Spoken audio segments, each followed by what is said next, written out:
All good stories have a bit of surprise in them. Something that takes us by surprise, it puts us on the edge of our seats. Something we don't see coming.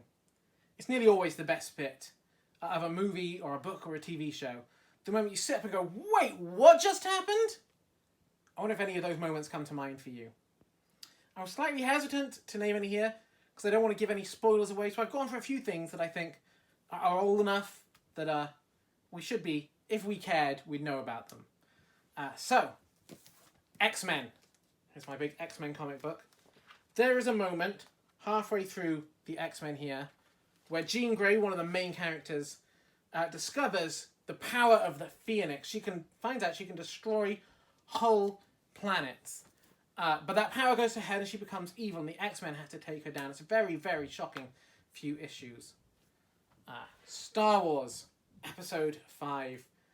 The big shock coming near the end of this movie where we discover the bad guy Darth Vader is actually the father of Luke Skywalker, our hero. Harry Potter? You may have read these. Harry Potter and the Half-Blood Prince, all seen the movies. At the end of the Half-Blood Prince, finding out who has died is a very shocking moment for this book. And finally, because you guys know how much I love it, Doctor Who.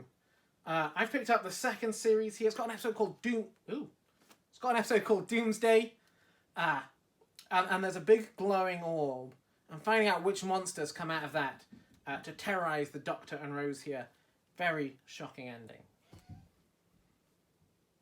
Well, there's a massive surprise in the story of God's perfect creation that we've been following. And that massive surprise is that Jesus dies. Of course, for you guys, it's probably not really a surprise. After all, it's just been Easter this weekend where we remember and celebrate Jesus' death and resurrection. But if we'd come at the Bible with completely fresh eyes, if we'd never heard about Jesus before what we've been seeing in these videos, then I think it would surprise us.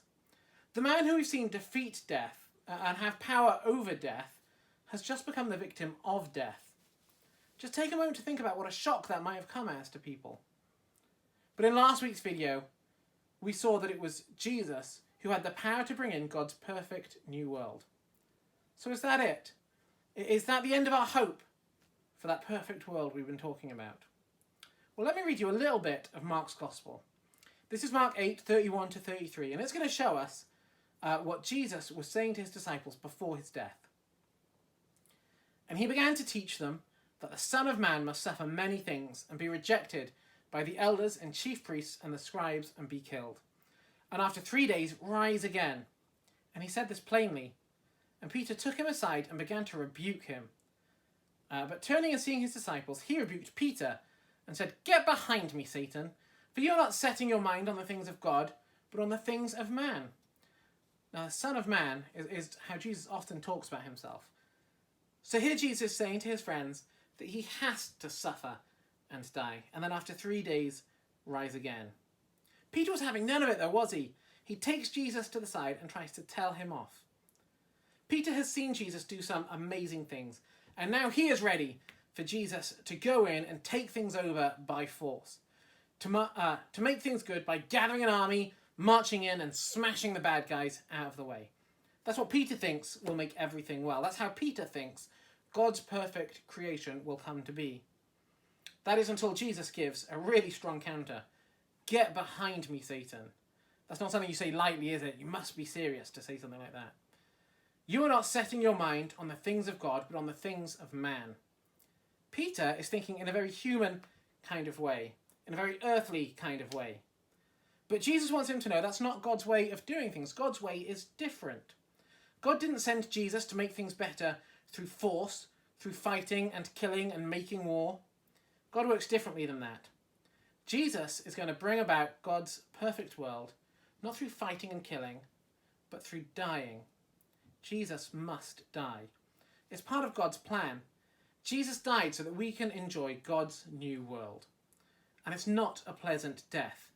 Being crucified would be one of the most painful ways anyone could die. But Jesus went to the cross willingly. He went through all of that because it's what was needed for us to be able to enjoy God's new world, God's perfect creation, perfect new creation. And we'll find out together next week why that was all necessary as we rewind back in time to the very beginning of time. Have a great week.